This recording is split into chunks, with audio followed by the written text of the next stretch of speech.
Baiklah, pada kali ini kita akan membahas dampak bisnis internasional pada saat pandemi pada perusahaan Samsung. Yang pertama, pengertian bisnis internasional. Menurut Griffin, 2010, bisnis internasional adalah transaksi bisnis antara beberapa pihak dalam lebih dari satu negara. Menurut Hadi, 2010, bisnis internasional adalah suatu studi tentang transaksi ekonomi yang meliputi perdagangan internasional, ekspor dan impor, dan foreign investment, direct maupun indirect, yang dilakukan oleh individu dan perusahaan atau organisasi dengan tujuan mendapatkan keuntungan dan manfaat tertentu. Menurut Kaufman, 2008, bisnis internasional adalah aktivitas perdagangan dan investasi yang dilakukan oleh perusahaan melintasi batas satu negara dengan negara lainnya. Pertumbuhan aktivitas bisnis internasional meningkat sejalan dengan fenomena semakin luasnya pasar yang diakibatkan oleh globalisasi.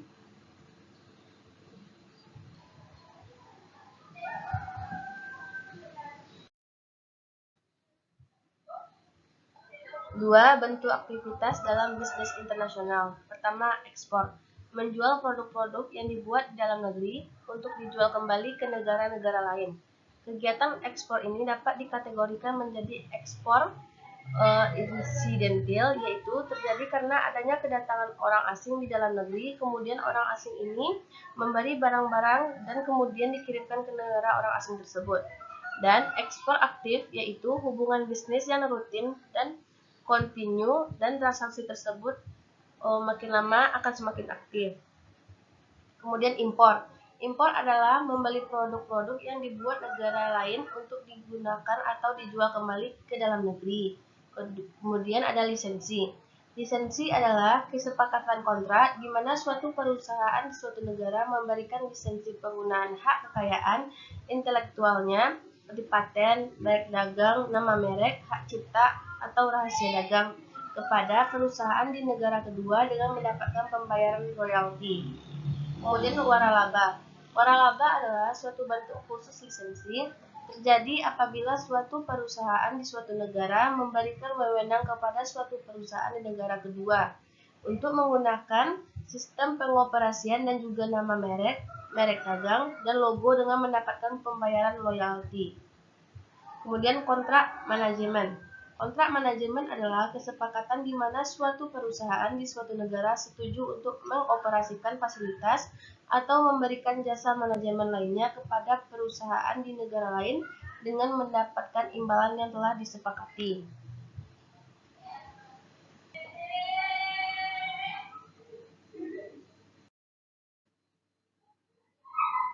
Samsung merupakan salah satu perusahaan elektronik terbesar di dunia. Perusahaan ini beroperasi di 58 negara dan memiliki lebih dari 208.000 pekerja. Samsung sampai saat ini juga menjadi salah satu brand terbesar di dunia dengan mengeluarkan smartphone yang menjadi jawara dalam persaingan bursa pasar gadget. Samsung juga beroperasi di 6 bidang bisnis. Selain smartphone, Samsung juga berkecimpung dalam dunia telekomunikasi, peralatan rumah tangga, digital, dan media digital. Nah, produk Samsung diimpor langsung dari Korea Selatan dan kemudian disebarluaskan di Indonesia dengan strategi penentuan posisi pasar dan bauran pemasaran yang didasarkan pada strategi diferensiasi produk. Produk yang inovatif, harga yang seragam, dan sesuai dengan produk yang dipasarkan. Saluran distribusi dengan 2 agen besar, promosi dengan above the line dan below the line, serta pelayanan yang memuaskan, membuat produk Samsung diminati oleh banyak masyarakat Indonesia.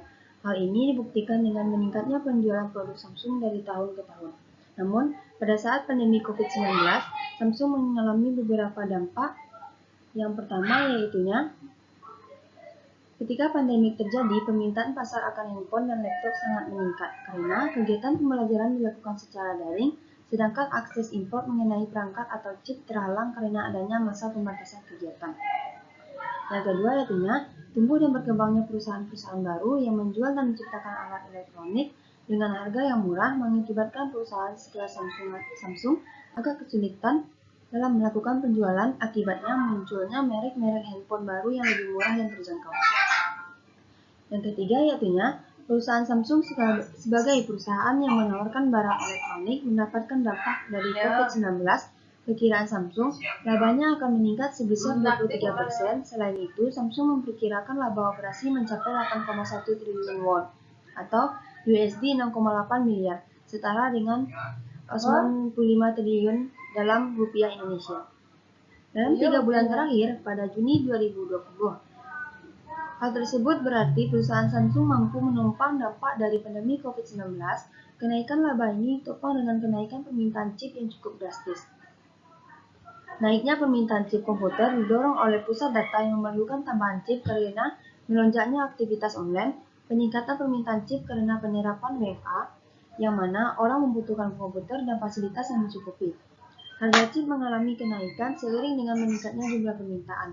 Hasil analisis perusahaan Samsung menyatakan penjualan di bagian elektronik yang meliputi penjualan TV dan smartphone masih menguntungkan karena adanya kebijakan pembatasan pekerjaan dan lebih banyak menghabiskan waktu di rumah.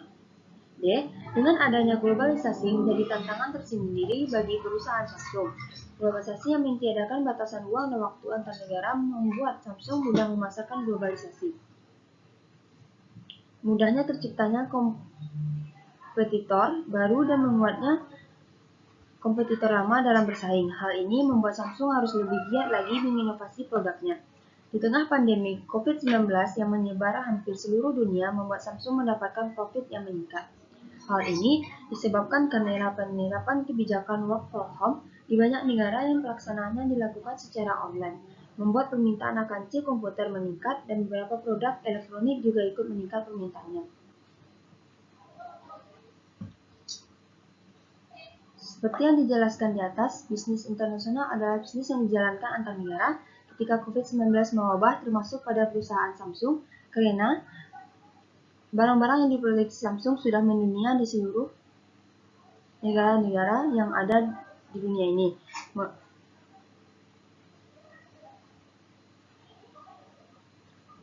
Dan perusahaan Samsung ini adalah perusahaan yang bergerak di bidang IT yang telah mengeluarkan berbagai bentuk jenis Android, laptop, tablet, televisi, mesin cuci, dan lain sebagainya.